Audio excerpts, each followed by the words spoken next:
Hey friends, welcome back to Food Prep Guide. We are back today with another mix in a jar, and today we're making tomato basil soup. It fits into a pint jar. All we have to do is add water, and it cooks up pretty quickly. This is going to be featured in our Mix in Jars Volume 2 cookbook. The giveaway is still open, but not for long.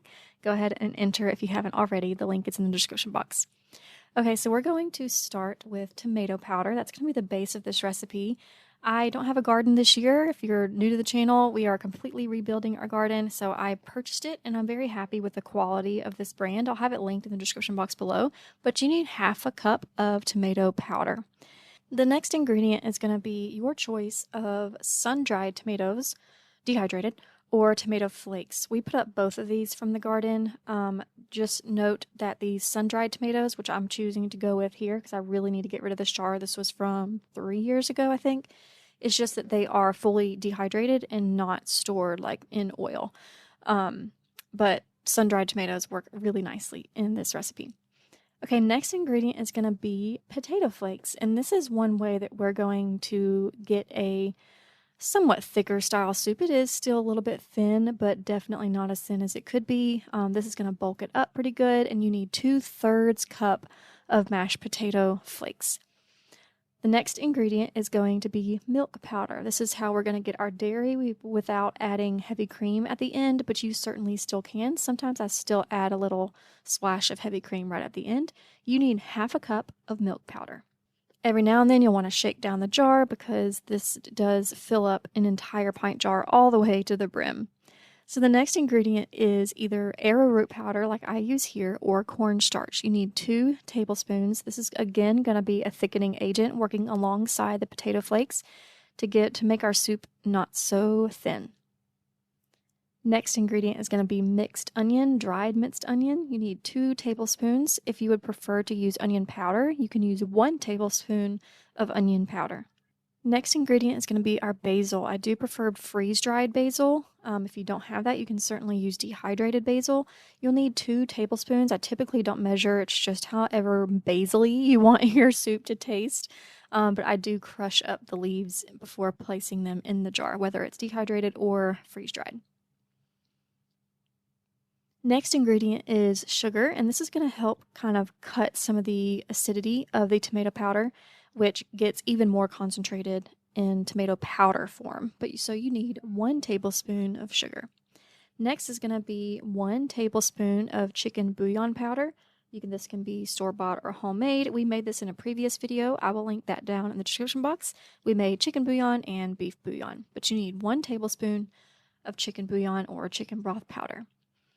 Next is going to be just a few seasonings to wrap this up. Again, I'm tamping down the jar. You can see it's pretty heavy, but tamp it down and it'll all fit. So the next ingredient is going to be salt. We need just 1 teaspoon of this because our chicken bouillon powder does have a little bit of salt in it, but it does still need a little bit more. Or you can leave it out and just salt and pepper to taste at the end if you like. We also need 1 teaspoon of garlic powder. If you will only have minced garlic, then you can do 2 teaspoons of dried minced garlic or 1 teaspoon of garlic powder. Next is going to be pepper, and we need half a teaspoon of black pepper. And last but not least, we need half a teaspoon of ground thyme. If all you have is thyme leaves, then you can use 1 teaspoon of that, but I would recommend using your fingers to kind of grind it into a powder as you put it into the jar. So half a teaspoon of ground thyme. And that's it. You can actually don't vacuum seal this because that tomato powder will turn into a brick. So to go and make your soup, you're just going to pop it into a medium-sized saucepan, and then all we have to do is add 7 cups of water, and that's it. So it's literally just the mix in a jar plus water, and you have a very quick meal on your hands. So we're going to bring that up to a boil. We're going to bring it up to a boil first. I wanted to show you what it looks like as soon as you pour it into the jar. The spices definitely tend to float to the top, but as it cooks down, they will all get mixed in. They won't be all chunked up like that. Again, I just wanted to give you a few different clips of how it looks. While we're bringing it to a boil, I stir it occasionally, but once it gets to the boiling point, we lower it to a simmer and then let it simmer for 20 minutes. Once we get to the simmering stage, I stir very frequently because tomato products have a tendency to scorch at the bottom. So just kind of stirring pretty frequently. Next, if you're using whole sun-dried tomatoes like I did here, you want to strain those out. This is my extra large spider ladle. I'll link that down in the description box too. I love this thing. But you want to grind that up. Now, if you're using tomato flakes, which was the other option, you probably don't have to do this. But I just scooped out all of the solids and then just about half a cup of the liquid from the soup just to give the immersion blender something to grab onto and blend it up nicely. If you don't have an immersion blender, you can do this. You can just pour it into a regular blender. A food processor would work in a pinch, although it's not going to get a very liquidy consistency.